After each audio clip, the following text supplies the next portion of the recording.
Senhora presidente, senhores deputados, senhoras deputadas, pena que o querido deputado Cláudio Cunha não esteja mais no plenário, mas se ele estiver no gabinete, pediria que ele retornasse ao plenário, que assistisse de lá.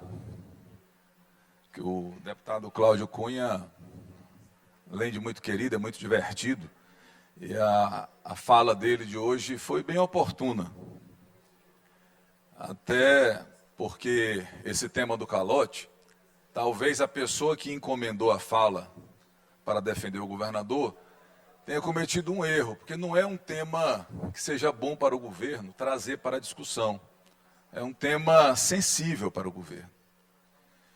Senhores deputados, senhoras deputadas, eu em nenhum momento, quando digo que o governo do Maranhão é o governo do calote, e ratifico aqui, o governo do Maranhão é o governo do calote, eu estou me referindo à pessoa física do governador, dos seus familiares, pouco importa como estão as contas pessoais deles, se devem, se não devem. Até porque, em tese, as contas pessoais não devem se misturar com as contas do governo. É assim que se recomenda. Mas o deputado Cláudio Cunha sabe que o calote, no caso, um dos calotes, neste caso do governo com relação aos municípios, aconteceu. E a prefeitura de Serrano, inclusive, foi uma das vítimas do calote.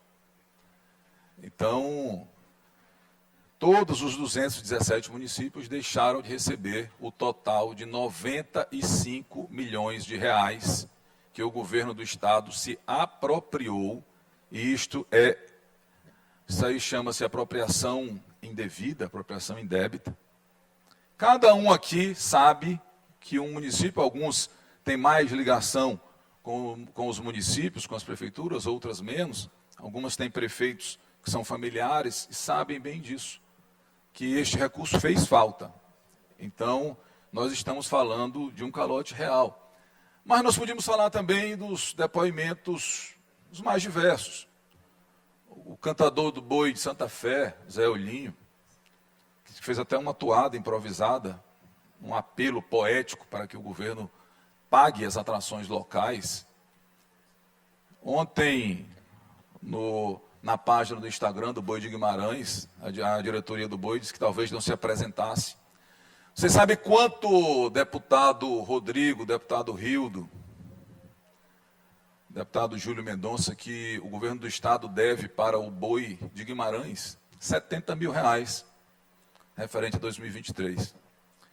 Mas esse nem era o assunto de hoje, foi só para lembrar, aí depois da provocação bem-humorada do deputado Cláudio Cunha, que o caso do calote é inclusive reconhecido pelo próprio governador, mas é lamentável que o governador tenha reconhecido que deve 7 meses de aluguel no prédio do HTO de Caxias, mas ele disse isso às gargalhadas. Meus amigos, como é que o governador do estado, num evento público, diz que está devendo 7 meses de aluguel num prédio onde funciona uma unidade de saúde, e ele diz rindo, achando bonito? O que acontece no Maranhão é algo ímpar. O Maranhão realmente, de 2 anos para cá, ele vem virando exemplos invertidos e que a imprensa nacional começa a descobrir. Mas por falar em calote, existe uma lei no Maranhão, a Lei Complementar número 263 de 2023. Essa, deputada Fabiana, é a lei do calote, que esta casa aprovou, foi encaminhada pelo chefe do Poder Executivo e a Assembleia aprovou, numa sessão que Vossa Excelência não estava presente. Por que eu olhei para Vossa Excelência sentadinha aí na sua bancada e me lembrei disso?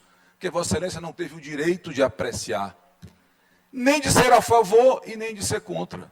Este projeto entrou aqui no dia 21 de novembro, nesse mesmo dia ele saiu, aprovado e foi sancionado.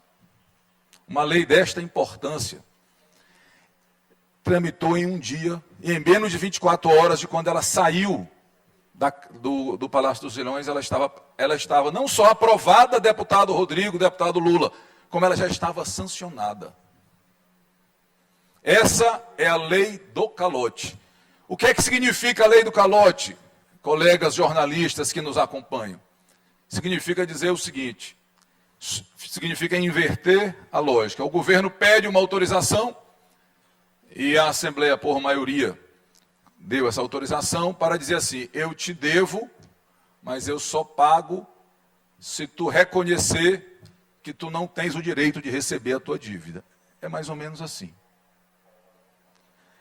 É um empresário ou um prestador de serviço que foi lá, participou de um processo licitatório, seja em qual modalidade for, venceu, foi contratado, prestou o serviço, esse serviço foi atestado, foi liquidado e não recebeu o pagamento. Aí, o que acontece? O governo quer fazer o seguinte: olha, eu tenho aqui o valor X, quem me der o maior desconto, eu vou pagar. E aí começam a se agravar as ilegalidades. Eu não sou advogado, muito menos constitucionalista, mas não precisa ser especialista para entender que esta lei, ela viola vários princípios constitucionais, inclusive o da propriedade. Meus amigos, se alguém presta um serviço, esse serviço foi atestado, foi reconhecido, foi liquidado, isso passa a ser um direito. A partir do momento que o governo impõe que para receber por aquele serviço é preciso que se conceda um desconto e vai fazer um leilão invertido. Quem der o maior desconto tem a prioridade. Você está invadindo a propriedade do outro, o direito do outro. Lembremos nós que o fornecedor, ele já inclusive pagou o imposto. Ou seja, ele é duplamente penalizado. Porque ele não recebe, porque ele já pagou o imposto que tem que pagar e porque na hora de receber, ele ainda tem que dar um desconto. Isso não existe. Isso sem contar que o governo extrapola em vários outros aspectos, e esta lei ela é inconstitucional não só por isso, mas porque também há sérias dúvidas quanto à possibilidade de legislar no âmbito estadual sobre este tema, tendo em vista que trata-se de direito financeiro. Mas para não fazer um pronunciamento muito técnico, até porque, como eu já disse, não sou um especialista no direito, é preciso só entender a lógica disso. Como é que agora oficializa que o Estado contrata, não paga, o governador festeja e diz: eu sou tão sortudo que os empresários querem trabalhar para o meu governo mesmo sem receber. Já vou concluir, senhora presidente. Senhores deputados, senhoras deputadas, isso é sui generis. Isso é algo ímpar. Você não pagar, bater no peito, sorrir e dizer: eu não pago, mas prestam serviço felizes, porque gostam do meu governo.